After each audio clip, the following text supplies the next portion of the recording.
You've heard in the Bible, we call it the Great Commandment. The Great Commandment is love the Lord your God with all your heart, love your neighbors yourself. You've heard of the Great Commission, go into all the world, preach the gospel. This could be called the Great Invitation. And it's in Matthew chapter 11, verses 28 to 30. So I know that maybe you don't like to do this, but in honor of the reading of God's Word, can you stand with me for a moment and let's look at this. And as Pastor Dave would say, let's read it with enthusiasm. The group last night said gusto. Same thing. I want to hear you loud and clear. Here we go. Let's read. Come to me, all who are weary and heavy laden, and I will give you rest. Take my yoke upon you and learn from me, for I am gentle and humble in heart, and you shall find rest for your souls. For my yoke is easy and my load is light. All right, you may be seated. That is Jesus' invitation, and that is Jesus' promise to you. The great invitation says, come to me if you're weary, if you're heavy laden, and I will give you rest. Jesus wants us to know that compared to the burdens of life, compared to the other things that you're doing, Jesus can give us rest. And Jesus wants us to know he's here for us. When we take on the burdens of life, and I've done this. I was not raised in a Christian home. I didn't know anything about being a Christian until I was 19. And then I became a Christian instantly, overnight. That's the way it works, All you have to do is say, Jesus, come into my heart. He did, and I was a Christian. But that didn't mean that I knew how to live for God automatically. So after I said, Jesus, come into my heart, I kind of picked myself up. I went back into life, and I continued living the life that I had been living. And that life can be very heavy and very burdensome at times. I was a born-again Christian. I knew Jesus, but I still had all of the dreams and hopes and plans and all my own personal ambitions and all of the things that would weigh my life down. And there are many demands on our life today to work hard, to achieve more, to succeed at all costs. And I sometimes wonder that when we say, Jesus, be Lord of my life, and then when we go and live our life as though we are directing it and we do what we want, and then when we get tired and when we get weary and life becomes hard and difficult, we sort of turn and we look to Jesus and we read a verse like this and we say, wow, Jesus, I thought you said that your burden was easy and your load was light. And I kind of think Jesus must sort of look back at us and say, child, it's not my burden that's making your life heavy. It's the burden you've chosen for yourself. And so Jesus' invitation is here, but like all these invitations and like everything, there is a certain amount of our will that's involved in it. Modern terminology for a life that we live that is heavy and burdensome and that is difficult is called stress and burnout. And we understand those terms because what I've discovered about living in North America and in Europe and in Asia is there is still a lot of stress and a lot of difficulty and a lot of people struggling with life. I was looking for statistics on this to see, if I could find something in Indonesia, and I didn't find what I wanted. So, excuse me, I settled for some statistics from North America. Look at what these statistics say about stress and about burnout and about life when we live it on our own conditions. First of all, it says that the number one stressor for people in North America is money. Wow, surprise, surprise. A lot of folks worried about money. 64% say they're stressed about that, and it's a high matter of stress. Look at the teenagers. The teenagers, and you would think teenagers, what have they got to be stressed about? But it's a perspective thing, and in their world there is stress, and the number one stress they have is I was going to say something silly like, their wives or their marriage, but they're worried about things like school. School is the number one stressor. 83% of the teens say that they have stress for school. Now, here's the interesting part. What is their number one stress management tool? Well, it says video games. I find that funny. But anyway, that's kind of where they are. Employees, when you're at work, we've entered this age of doing more with less. And so in North America, the number one or a high level of stress for people is their job. 62% say that it's their job. And the number one reason they're stressed at work is because they feel like they have too much to do. Well, that's the job. What about doctors? You go to the doctor once in a while. You like your doctor to be in good mental condition. The physicians in the U.S. say that 45% of them suffer some level of burnout, and that leads to about 40% having problems with depression. Doctors are people. Once again, when we load our life down with our difficulties or our schedule or our priorities, it can lead to this kind of difficulty. And, if a lot of people are personally worried about finances, a little surprised that in the world of work, the financial professionals are suffering a high level of stress. It says that the burnout rate for people in the financial profession in America is 69%. That's pretty high. 69%. And the only thing that makes that look better is when you think about people who live and work in Hong Kong and work with institutional finances, it says that their difficulty or burnout rate is about 87%. Well, what does all that mean? All that means is that when we live life on our own terms, when we live life that we want to live, often that life leads to this kind of difficulty, this kind of stress, this kind of burnout that happens in our lives. And I'm quite sure that even those statistics were for North America, they probably look something like that here in Indonesia as well. But whenever you find people who are focused on achieving as much as they can, and they are working with limited resources of time and finances and all those things, and they are being pushed and stretched by other people, that's a recipe for stress. And that's what makes the words that we read from Jesus this morning that much more inviting. Come to me in the midst of a heavy, difficult life. Come to me and I will give you rest. Now, here's the interesting thing about Jesus' invitation. Jesus is not saying you have to stop living life. Jesus is not saying that you have to, go to a place where you'll have you change all your surroundings. Jesus is saying, and we find this so often in the Gospels, that it isn't the external things that are making us weary. It's our internals that make us weary. How are we handling the stress? How are we handling these things that make us so heavy? And so that's what we're talking about today. Jesus says, I have an invitation for you, and that invitation is to come to me and to learn. And so that's what we're going to talk about this morning. 3 things. Jesus says, come, take my yoke, and learn. And so that's what we want to do. The word that is used here for come, and I'd like to tell it to you in the Greek and pronounce it in Greek, would sound pretty impressive. I told the crowd last night when we were talking about this, I took 2 years of Greek in college back in my 20s, long time ago. And what I remember from that was, wow, I don't know Greek. So I won't pronounce the Greek word for you, but people that know Greek tell me that this word is a word that is used to really stress the invitation. This is not sort of a casual, hey, come over here for a minute. This is Jesus really offering a strong invitation, and the invitation is to come. Come and follow me is the invitation. It's the same type of word that Jesus used to the disciples in Matthew chapter 4. Go, sell all you have, and come, follow me, was the invitation to the rich young ruler. Same thing. A really stressed invitation to come. I implore you, I want you to come. Come to the wedding feast, an invitation that was given in Matthew chapter 22. And when Mary went to the tomb to find the body of Jesus after the resurrection and he wasn't there, the angel said to her, come and see where his body lie. So the invitation is to come, and it's not just a casual invitation. This is the Lord Jesus imploring us to come to him.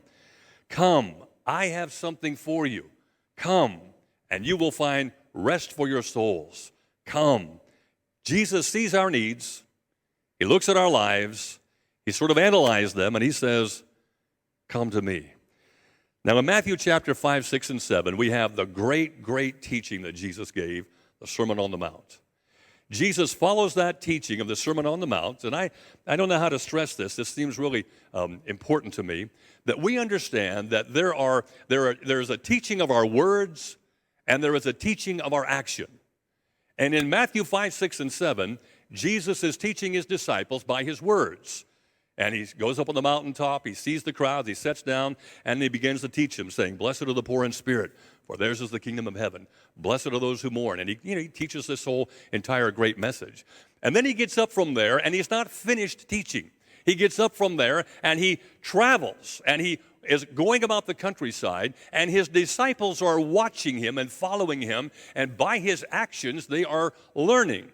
And so they go through the countryside, and Matthew, in his gospel, right after the Sermon on the Mount, in chapters 5, 6, and 7, he records Jesus teaching by action in Matthew chapters 8 and 9. And in chapters 8 and 9, Jesus encounters at least 10 people where he invites them to come, either by his direct invitation or by his lifestyle. Jesus says, "Come to me." And so if you read those two chapters, we find that Jesus is encountered by a man who is a leper, and he heals him. That Jesus encounters a Roman army commander who wants his servant healed, and Jesus heals him. He goes to Peter's mother-in-law's house, and she's sick with a fever, and he heals her. And because of that, many people see that Jesus is there, and they come to him. They come to Peter's mother-in-law's house, and he heals them. And then he goes into a boat, and he crosses the water. And in the midst of crossing the water, there's a storm, and the disciples need him.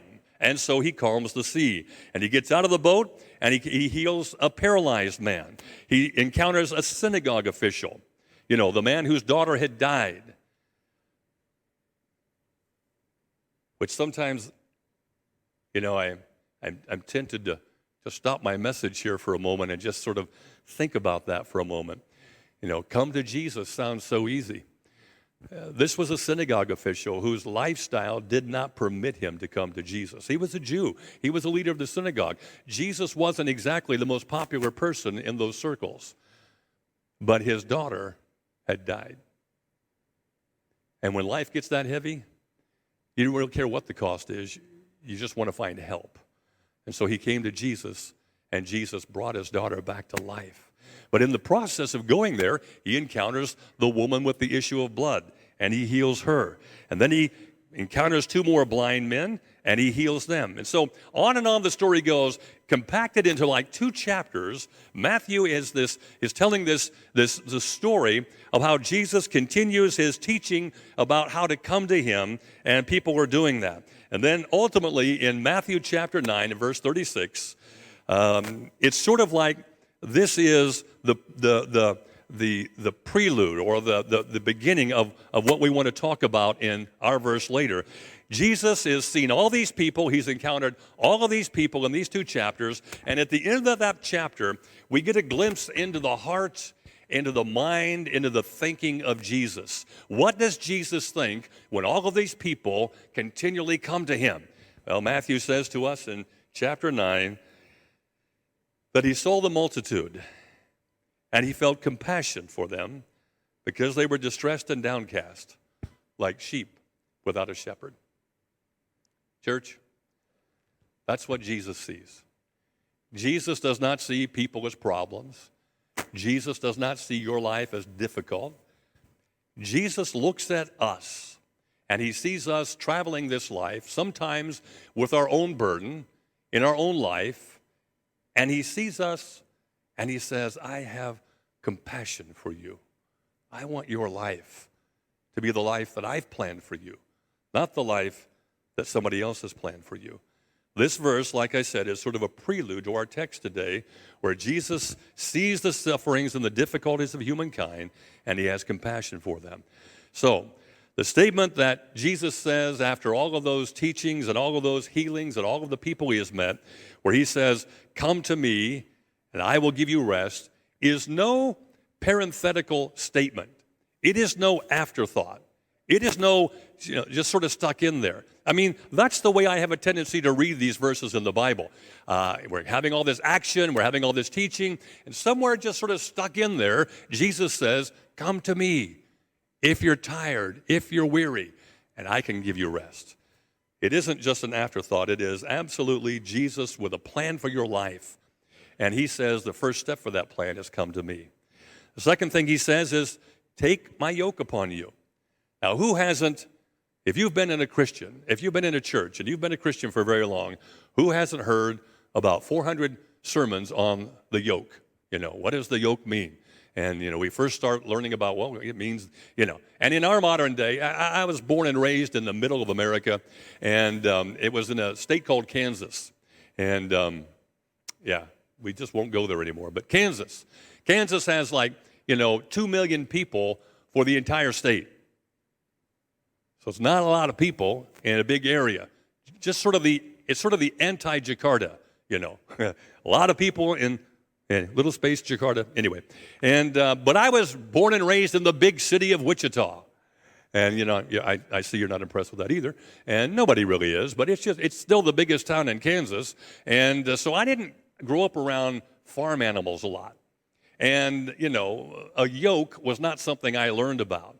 But like I said, you've probably heard lots of sermons about what that yoke is. The yoke is that apparatus that they would put on the team of oxen or something to allow them to carry the burden or do the job that they were designed to do.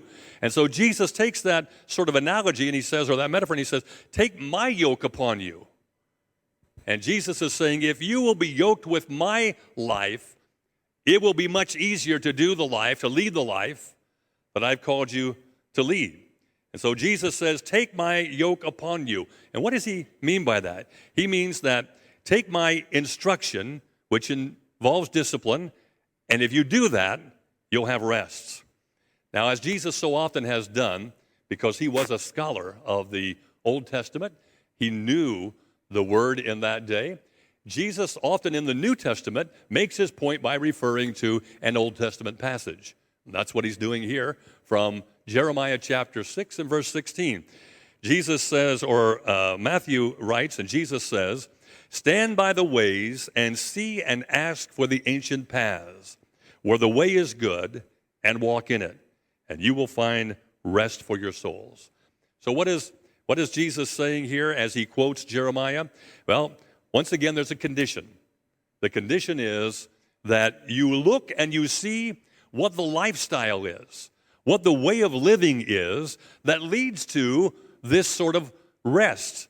I really wish I could tell you today that it doesn't matter how you live, it doesn't matter what you do, it doesn't matter what your priorities are, it doesn't matter what your lifestyle is, it doesn't matter what your values are.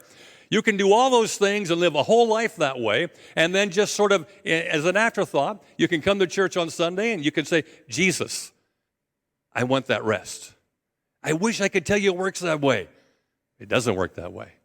What happens is Jesus is referring to Jeremiah, and Jeremiah is saying the same thing that Jesus has said, and that is, if you live this certain lifestyle, you will experience this result.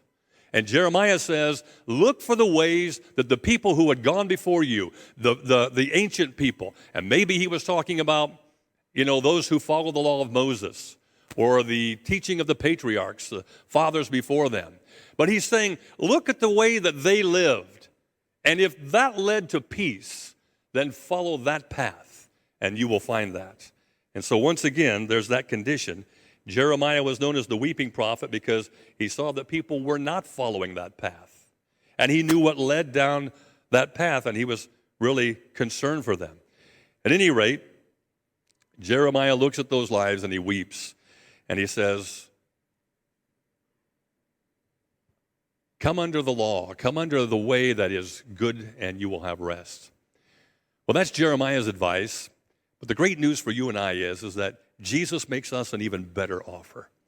Jesus doesn't say, find the law. Jesus doesn't say, keep all of these commandments. Jesus does not say, if you do 400 things, maybe I'll give you rest. Jesus' offer to us is much better.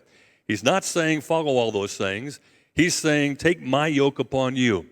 And what is that yoke? Well, when talking to a young man who wanted to know, what do I need to do in life?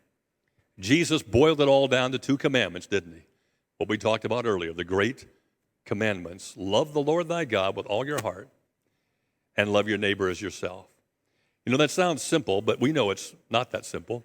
But if you do that, all that you do begins to line up with God's values, with God's priorities, and with God's way that he wants you to live. And so those are his commandments. But the great news is that we have these commandments because they come from Jesus' nature, which is to be humble and to be gentle. And so God could say anything he wanted and say, you have to do this, this, this, and this.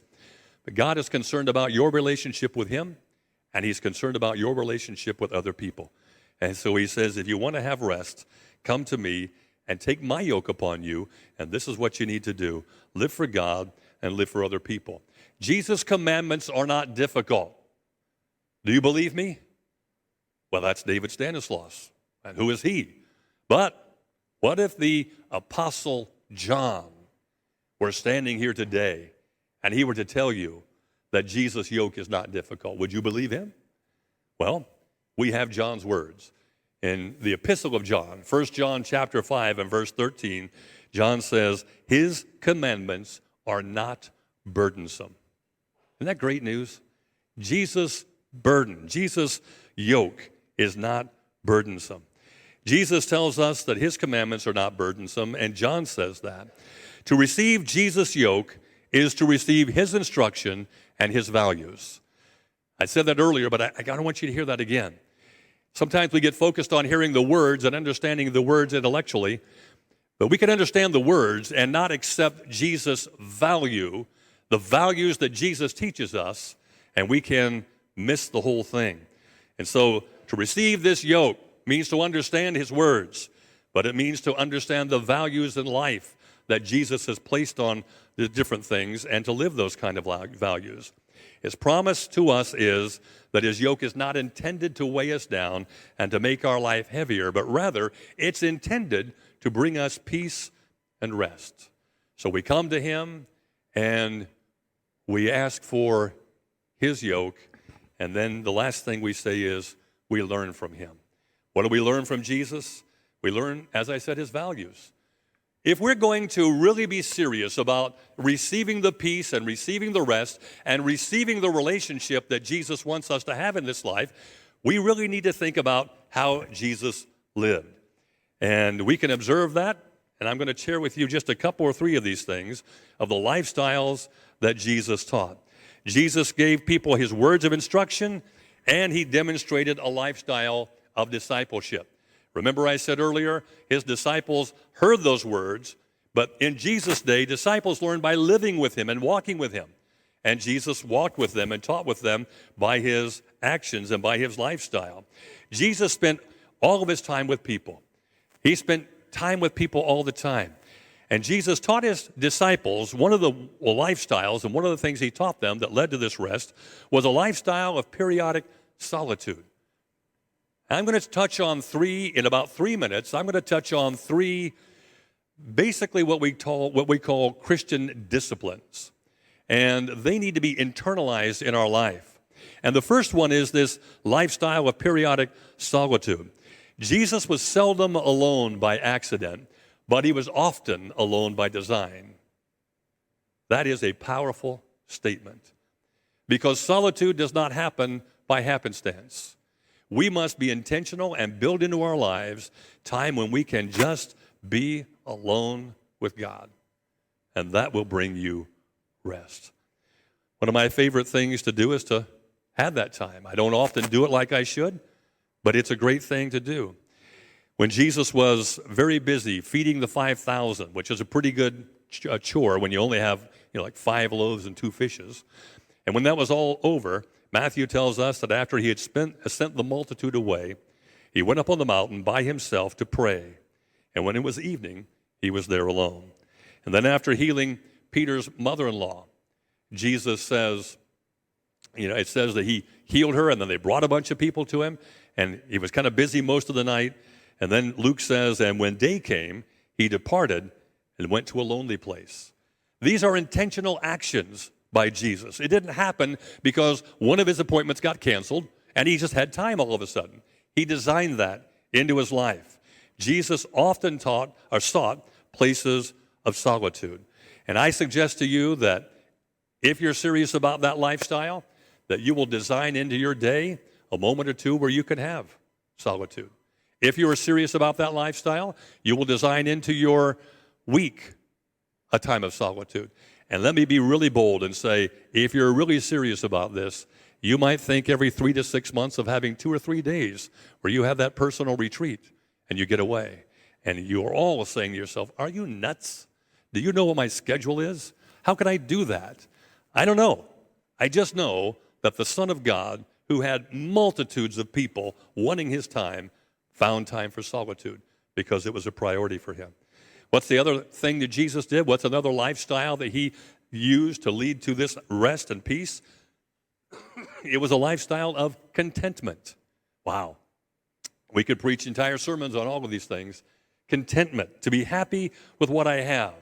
To be happy with what I have is content. To be unhappy because I want more is discontent.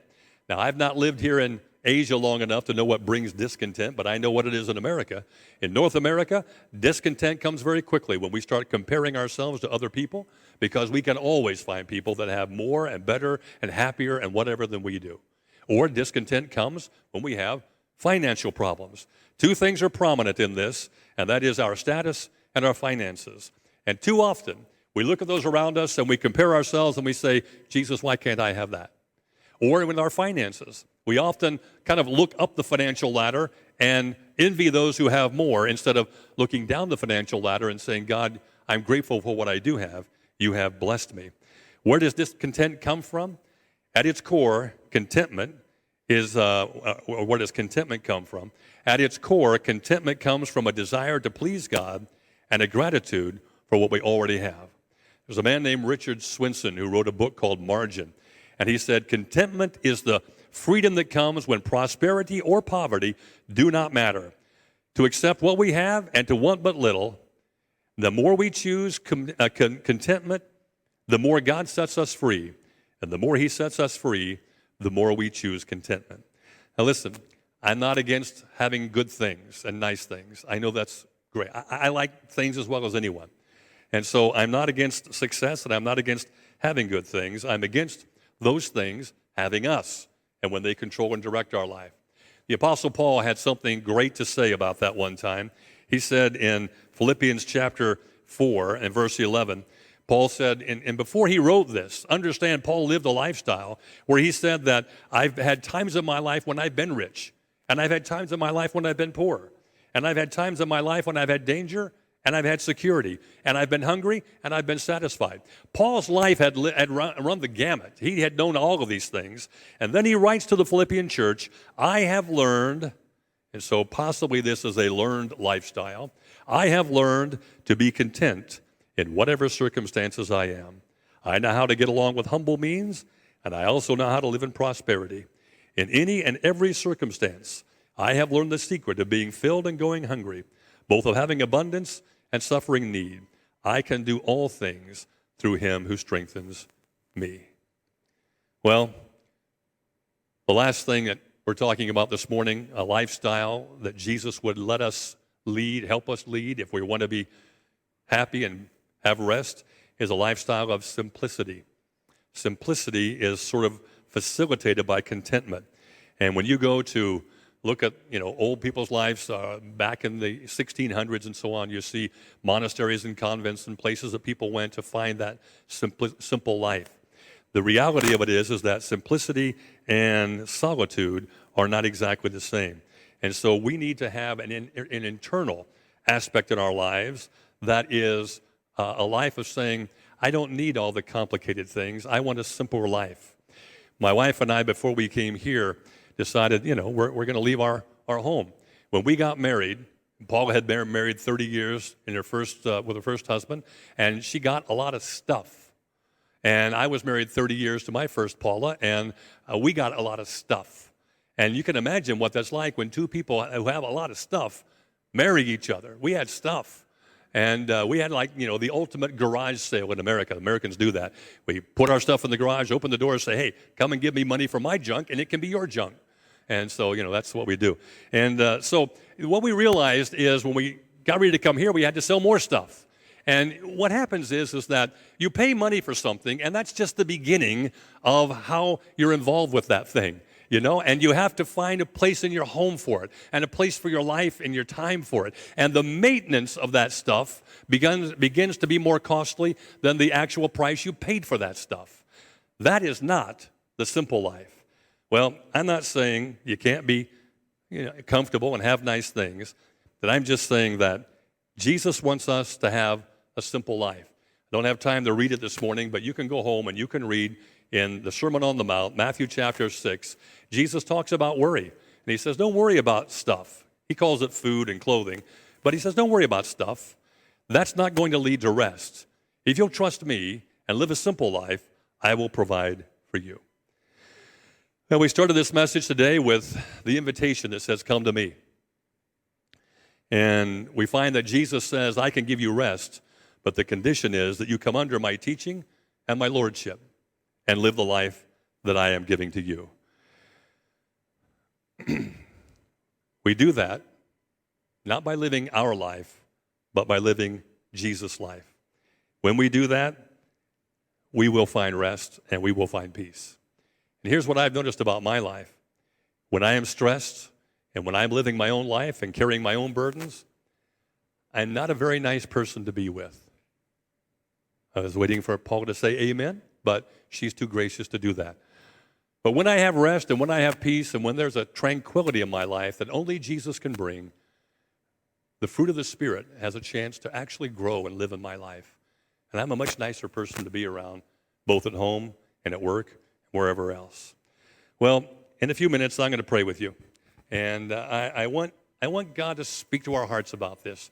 It is a balanced life. I am not saying, leave all you have. If Jesus is saying that, listen to him. I'm not saying that. I'm saying that choose Jesus' values and lifestyle, and it will lead to the rest and the peace that he talked about.